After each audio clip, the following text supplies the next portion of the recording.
მასწავლებლად სასერტიფიკაციო გამოცდა ფიზიკაში 2025 წელი ამოცანა ნომერი 29. ჰორიზონტალური ზედაპირისადმი რა კუთხით უნდა იყოს გასროლილი სხეული, რომ იმპულსის ცვლილების მოდული გასროლიდან ტრაექტორიის უმაღლეს წერტილში ასვლამდე ორჯერ ნაკლები იყოს საწყისი იმპულსის მოდულზეო.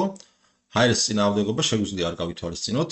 კარგი, ჩავწეროთ მოცემულობა, მოცემული გვაქვს, რომ ჩვენ გვინდა ისეთი კუთხე ავარჩიოთ, რომ ეს ჩვენი იმპულსის ცვლილების მოდული, დელტა პ-ს მოდული ტოლი გამოგვივიდეს საწყისი იმპულსის მოდული, მოდი საწყისი იმპულსი P0-ით ავგრძნოთ და ამის ნახევარი გვინდა გამოგვივიდეს და ეს როდის გამოგვივა ნახევარი, როგორი ალფასთვისო, აი გაინტერესებთ. კარგით, ესე იგი, რა გვაქვს, მოდი ავიღოთ. X ღერძი იყოს ეს.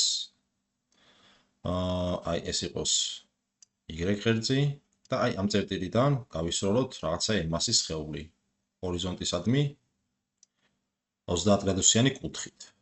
შესაბამისად, საწყისი სიჩქარე, მოდით აი ეს იყოს საწყისი სიჩქარე, აი ძრავად. აი ეს იყოს საწყისი სიჩქარე, ეს იყოს V0.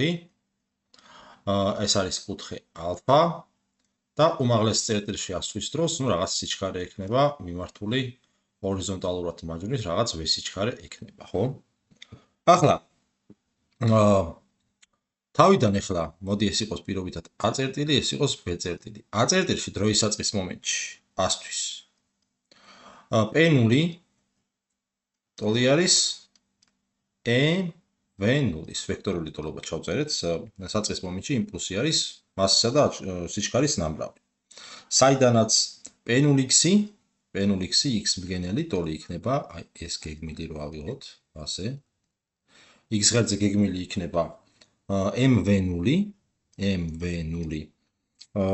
კოსინუს ალფა, ხო? კოსინუს ალფა.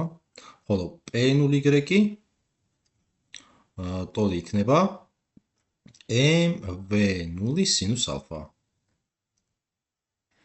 ახლა B-ს რაც შეეხება B-ში, B შემთხვევაში P, მოდი P დავარქვათ, P უკვე იმპულსი გახდებოდა MV-ს ტოლი.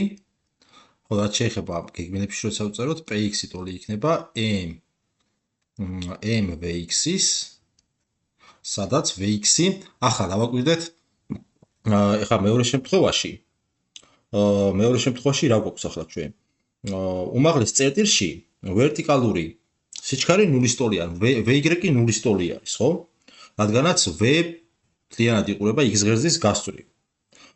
შესაბამისად, გამომდინარე იქიდან მეორე მხრივ, რომ X ღერძის გასწვრივ აჩქარება 0-ის ტოლი არის, რატომ არის 0-ის ტოლი? იმიტომ რომ ამ ჩვენ M-ას სხეულზე მოქმედებს მარტო ქვემოთ მიმართული mg სიმძიმის ძალა. G სიმძიმის ძალა კიდე G თავისუფალი ვარდის აჩქარება კიდევ ქვემოთ Y ღერძის გასწვრივ არის ქვემოთ მიმართული. შესაბამისად, X ღერძის გასწვრივ ამ სხეულზე ძალა არ მოქმედებს. თუ ძალა არ მოქმედებს, შესაბამისად აჩქარებას ვერ მიანიჭებს. თუ აჩქარება არ გვაქვს, სიჩქარის ცვლილებაც არ გვაქვს. შესაბამისად, თავიდან რა სიჩქარის X მდგენელიც გვქონდა, შემდეგშიც იგივე დაგვრჩება და რადგანაც მთლიანი V X ღერძის გასწვრივ არის მიმართული, შესაბამისად Vx-ი პირდაპირ MV0 კოსინუს ალფა გამოგდის, ანუ V0-ის X კომპონენტი არ გვეცვლება. რაც შეეხება უმაღლეს წერტილში Py-ს, Py ტოლი იქნება MVy-ის და Vy კიდე 0 არის. იმიტომ რომ Y ღერძის უმაღლეს წერტილში ვერტიკალური სიჩქარე 0-ის ტოლი გვაქვს, იმიტომ რომ მთლიანად Vx ღერძის გასწვრივ იყურება, ხო? კარგი, ესეთი რაღაცა გამოგვივიდა. ახლა მოდით ესე მოვიქცეთ. მოდით ახლა P0, მოდით ჯობია ახლა სიჩქარის იმპულსის ცვლილების მოდულის გამოთვლა დაგვჭირდება და ამიტომ მოდი ეს გავაკეთოთ. P0 ჩავწეროთ მდგენელებში, არაფერი არ დაშავდება, P0 მდგენელებში როცა ვწეროთ, ეს იქნება P0x-ი, P0y, P0x-ი აგენაპონი გვაქვს, MV0 კოსინუს ალფა და MV0 P0y-ისთვის MV0 სინუს ალფა გვაქვს, ასე. ხოლო რაც შეეხება P-ს რო ჩავწეროთ, P მდგენელებში Px-ი ვექნება და Py, ხო? ეს ტოლი იქნება MV0 კოსინუს ალფა და 0. და იმპულსის ცვლილება რა იქნება? დელტა P ტოლი იქნება P-ს გამოკლებული P0. ეს ტოლი იქნება p. p აგერ ამის ტოლია, ესე იგი mv0 კოსინუს ალფა 0-ს კიდევ უნდა გამოაკლდეს mv0 კოსინუს ალფა mv0 სინუს ალფა. ორი ვექტორები ერთსახელა კოორდინატები ერთმანეთს აკლდება. ესე იგი mv0 კოსინუს ალფას რო გამოაკლდება mv0 კოსინუს ალფა მოგცემს 0-ს და 0-ს რო გამოაკლდება mv0 სინუს ალფა მოგცემს მინუს mv0 სინუს ალფას. შესაბამისად დელტა p თუ ტოლი არის 0 მინუს mv0 სინუს ალფასი. მაშინ ამის მოდული რა იქნება დელტა p ტოლი იქნება